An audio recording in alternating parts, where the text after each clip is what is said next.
Why didn't you wake me up? Oh, come on. Did everything but drag you out of the bed.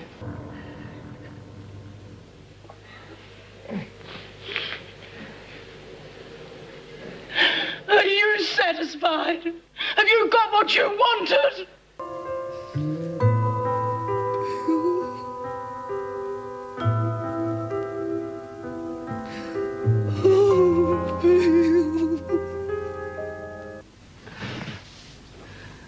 Look, I don't think you should be left alone tonight.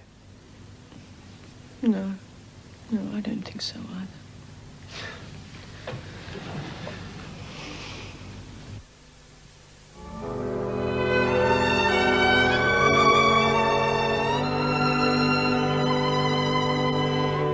Can I come round tonight?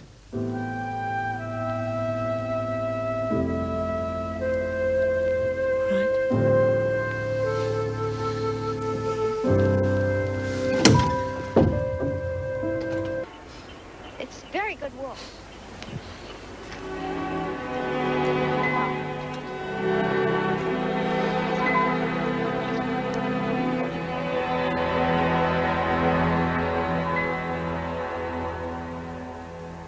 Jeff Butler, won't you join us?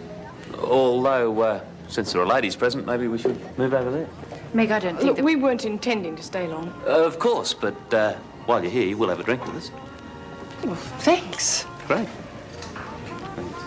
Surely you wouldn't begrudge a lonely old bachelor a few hours of your charming company? I really appreciate the invitation, but I don't think I'll be much fun. I'm pretty tired and... Sure. Look, no problem. Look, just a word of warning in confidence between you and I. I believe you're going out with Jeff Butler next week. I'd be very careful about getting involved with him. What do you mean? He's just a little strange, that's all. Look, please don't tell Jim I phoned. He hates me interfering. A toast. To what? Well, to us, of course. Of course. To happy days ahead. You see happy days ahead, do you? And nights. Jeff, I feel I ought to explain. Meg, I've got bad breath. Will you be serious just for a minute? Do I have to be? No. No, I suppose that's really what I'm trying to say. I don't want us to get too serious. There was someone. I'm just getting over it. But it's really nice to have good company to stop me thinking about it. Well, I'm at your service, Maya. You're trying to brush me off? No. Well, yes, maybe I am. Well, you better have a good reason. I just don't think it's going to work out. Well, now, that doesn't sound like my girl, Meg. Now, why don't we just talk this thing over reasonably, shall we?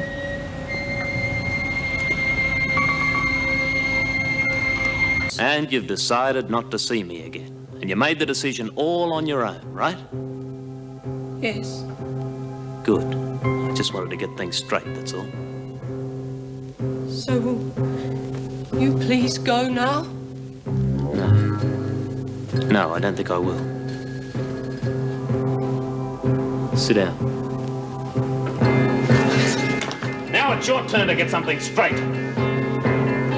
No. But nobody gives me the boot! Do you understand, girl? Leave it.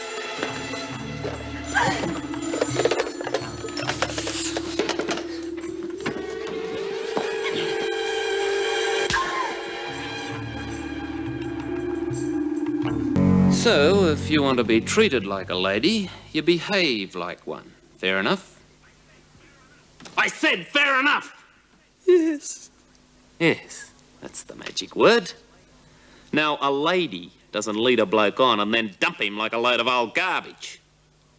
She does what she's told, and she doesn't get hurt. Did you do that? Well, you know how it is, mate. No! You'll kill him! Jim! Stop this!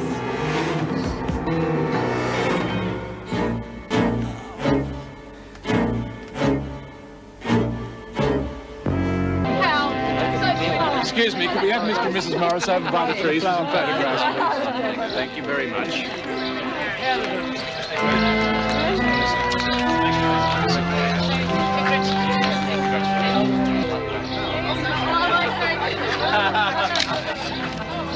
Happy? What a silly question. So give me a silly answer. Of course. You were in uniform, I remember now. Yes, I came straight from the prison. Prison? Well, didn't Bob tell you? I'm a prison officer at the Wentworth Detention Centre. No, he didn't. The dining room's through here. Didn't realize anyone would recognize me from that. I never forget a face. I lost the contract. I'm sorry.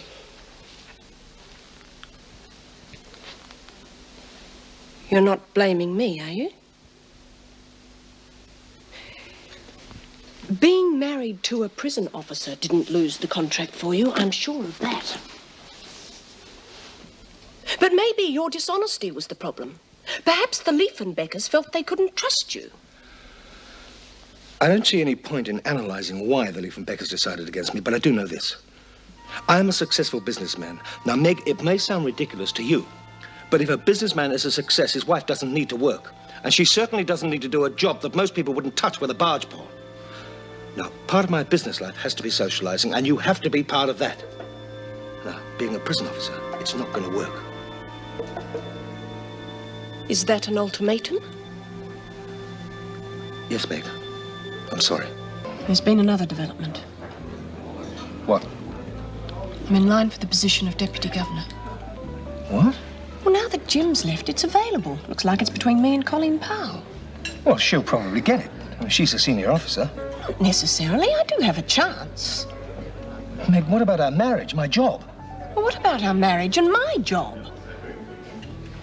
I suppose there'll be a big celebration tonight, eh? Celebration? Why? Well, Mrs. Morris getting the deputy governor's position. I didn't know it had been decided yet. When did it come through? Only this afternoon. Oh, it's terrific for her, isn't it? Yes, terrific.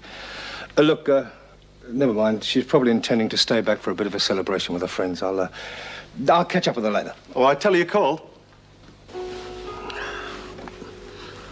250 Bradley Street, Ivanhoe, please. The airport. That's international departures, and as soon as possible, please. Thanks.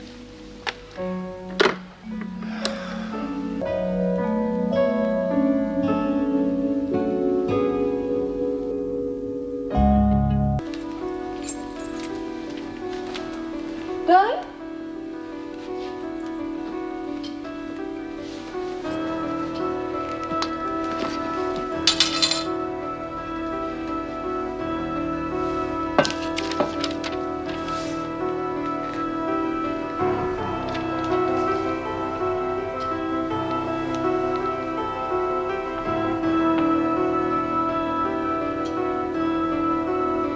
Have dinner with me tonight. Oh, well, I've got two very special reasons. One, I need to talk to someone who really knows the inmates. And? And I'd like to take you to dinner. Well, please say yes. I've got a terrible persecution complex. Well, I'm sure we don't need anything more to eat after that delicious meal, but if you'd like another cup of coffee back at my place. I'm not sure I should do that. Oh, if you're worried about disturbing Colleen, she's on night shift. I'm more worried about myself. I'm not quite sure how to take that. I find you very attractive. And, I'm not sure if I could settle for just a cup of coffee. Well, we did say we didn't want to complicate things. At work. I think we should discuss that a little further, don't you? Over a coffee? Over a coffee. Jonathan is two-timing you. What? Well, rather he's two-timing Anne. And I would say he's a bastard. How do you know? Anne, she just told me. Apparently they were together years ago, and it's all on again. Mick, she doesn't know about you. I've known Anne for over 25 years. There was a time when we almost got married. So, does that give you a license to play around with our feelings? Of course it doesn't, but what I meant was, whatever has passed between Anne and myself shouldn't affect us. You're unbelievable. Listen, Meg, when this is all over with, any chance of us getting to know each other better? Well, I dare say our paths will cross again. Maybe. But why don't we make sure of it? We can get together for a meal or something. Well, at the moment, it's all I can do to stay awake. Should I give you more time to think about it? I really haven't got time to think about anything much at the moment. As a matter of fact, I just remembered something I should have done a couple of hours ago. Excuse me.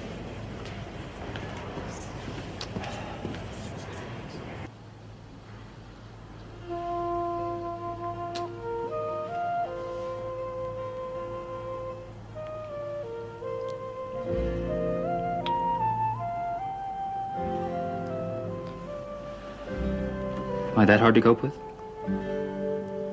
Not at all. I'm sorry, Mick. He's dead. Located him.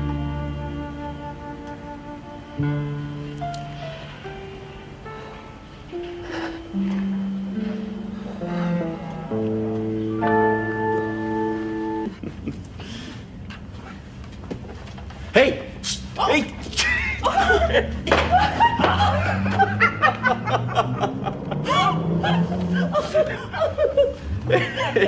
Hey, come here.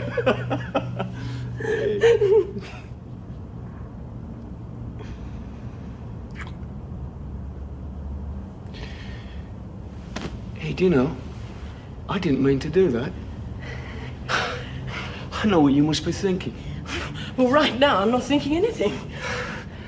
Look, look, I'd hate you to think I got you to take this place just so I could make a pass at you. Of course not. Look, we're friends. We like each other. It just happened, that's all. You're talking about us living together.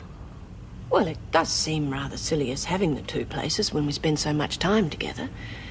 And it would help with the mortgage. Well, how can a bloke refuse an offer like that? Well, you were the one who first suggested it. Well, having the mortgage, though, was hardly my idea of romance. Oh, then what is? Well, you know, I'd like to make it legal. And you talk about romance? Was that supposed to be a proposal? Well, yes, for what it's worth. Then ask me properly. All right, I will. Will you marry me? I'd love to.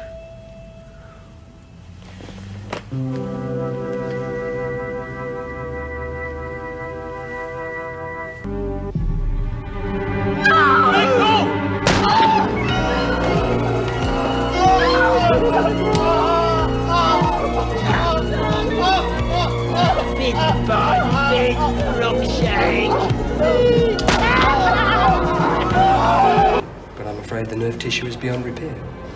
It could be years before he's able to walk. He must also face the fact he may never walk again. I am sorry.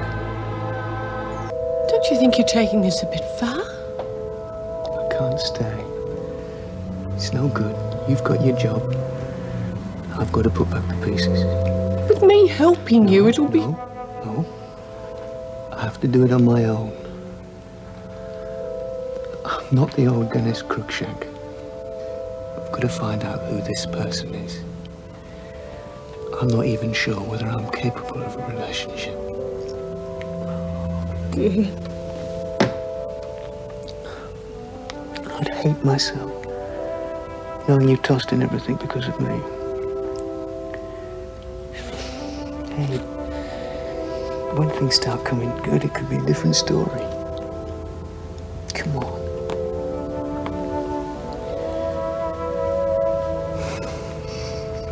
Do you remember that photo? The one with us dancing together at a stuffed party? Okay. care if I take it with me?